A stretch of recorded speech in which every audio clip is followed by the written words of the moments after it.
My name is Sami Barmada. I'm an associate professor of neurology at University of Michigan. I'm a neurologist, neuroscientist, also the Angela Dobson and Lyndon Welch Research Professor of Neurology and the Director of the Brain Bank at the University of Michigan. I'm particularly interested in neurodegenerative diseases.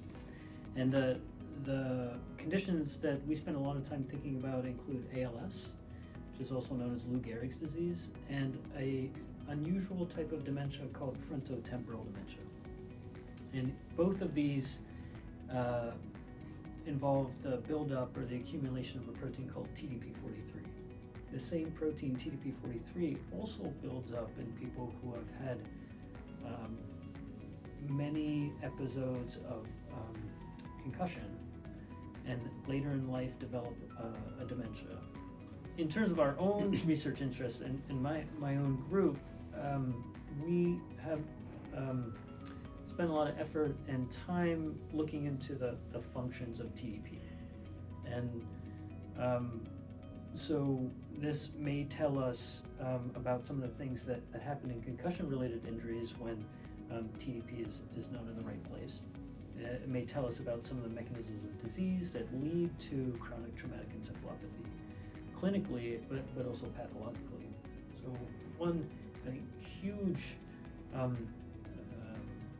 sort of limitation right now with chronic traumatic encephalopathy, concussion in general, is that we don't have any way of judging or determining what the problems are underneath the hood. If we had some sort of measure that we could detect, some sort of biomarker, that would really give us a leg up.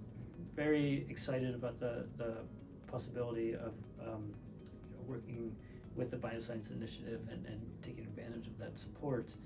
And the beauty of it is it just feeds right into what we're doing, and it opens a lot of doors. So there are several things that we've been wanting to do for several years but haven't been able to, and now we're finally going to be able to do that. And without getting into the specifics, what I will say is that there's been a real revolution in terms of technological advancement in microscopy. And much of what we do in the laboratory is based on microscopy. We've built and developed systems and wrote the code for sort of prospective imaging of brain cells or neurons over time.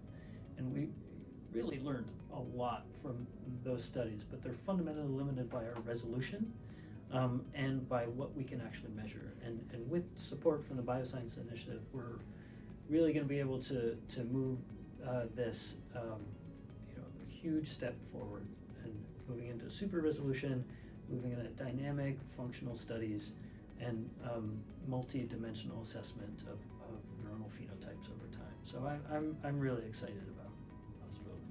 One sort of very clear way that